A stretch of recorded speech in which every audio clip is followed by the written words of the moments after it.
Hill poll data, we see that the American public, registered voters in the American public are pretty split on the preference of voting by mail. 42% are voting in person, 46%, with 12% saying they're not sure or they're not going to vote.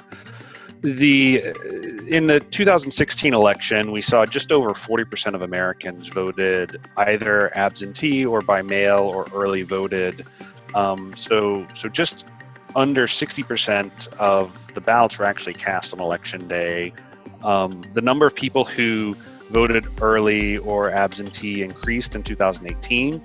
And given the coronavirus pandemic and the spate of laws about vote by mail, we're expecting an increase in early or absentee or vote by mail voting this cycle to probably a majority of votes will be cast before election day. And this is one of the most interesting and complicated dynamics of the election season. And I think you have to be a little bit careful to take what anyone says at this particular point in time as too predictive of what will be happening in a few months. There is a lot of partisan signaling we're seeing right now. For instance, in this poll, we see Republicans are much more likely to say that they're going to vote in person, 64%. However, Republicans have historically actually taken a lot of advantage of early vote and vote by mail and absentee voting. And meanwhile, we see Democrats, the majority of Democrats saying that they're going to vote by mail, 53%, and that's not necessarily been the historical pattern. The historical pattern's been the two parties essentially cast votes, early votes or vote by mail, at roughly the same rates.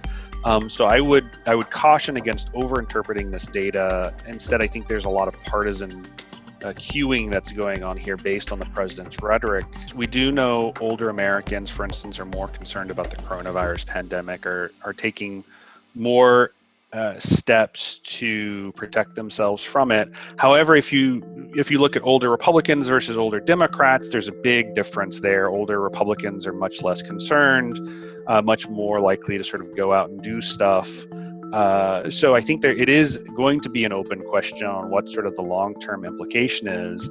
That being said, I do think fundamentally President Trump's messaging about vote by mail isn't necessarily going to help him at the ballot box, but it may help him after the fact if he is trying to sort of discredit election results. I think the interesting dynamic is going to be looking at what is legal in particular states, because different states have different rules, and the trajectory of the coronavirus pandemic in those states. We do know that Republicans do not see the pandemic, the coronavirus, as much of a risk, so that they may not have as much of an effect to be dissuaded from in-person voting compared to Democrats. But the rules in particular states are really going to matter, because some states are, for instance, providing people a mailed ballot that they can either mail back in or just drop off at a polling location and not actually ever have to go inside. Colorado and Washington have been doing that for a couple of years, but a number of other states have started doing that now. Other states are going to be sending applications to all voters so that they can essentially get a mail ballot if they want, but they have to fill out the application. And then lots of states are sort of using some variation of allowing absentee vote or early vote. It's going to be, I think, really complicated, and that's going to be the kind of thing that we really have to watch in the 6 weeks or so before the election. And I think the thing that's really going to be interesting is if we have more than half of the ballots cast absentee or by mail before election day, then we should not really expect on election night to have a very clear understanding of what happened in states that are particularly competitive, because it may take several days to finish counting up all of those votes. And that means that essentially we may not know who gets elected president for several days after election day. Why is there not more talk about improving the mail-in voting system rather than simply use it? Don't use it debate people seem to be having now. My God, Nick, you asked such a great question, and I have no idea. Well, actually, I do know, because Democrats don't want to admit that the way that voting has been going in the pandemic is not that, it has been a disaster. I mean, you look at New York, state run by Democrats, resistance hero Governor Andrew Cuomo, They threw out 20% of the mail-in ballots based on a technicality. If Republicans had done something similar, the media and Democrats would rightfully be completely melting down over this level of disenfranchisement. So we have to be honest about those things and prepare ourselves so that November is not a complete and utter catastrophe. But I think the reason they don't want to be honest about it is because they're afraid of giving Donald Trump a talking point.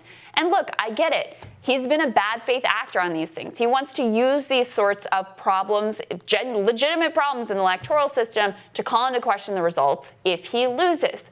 But by just burying our head in the sand and not trying to fix it so it will actually run smoothly on election day, you are providing him with so much more comfort and so much more potentially to work with. If it is a flawed election, if it's a mess, then you give him so much more room to operate in terms of calling into question the legitimacy of the election. So I think that's what's going on there. But this is one of the things that really keeps me up at night right now, because so far the track record in pandemic era voting has not gone well. In New York, they have thousands of ballots. They don't know what happened to them. Is there fraud? It's a disaster. And that's only for a relatively small number of ballots. But I think they have to do the election in New York over. The Times wrote a big story about it yesterday, front page story. It's a disaster. It's a mess. And they have to do that. I think they have to do that election over. Nobody can know what the election result is.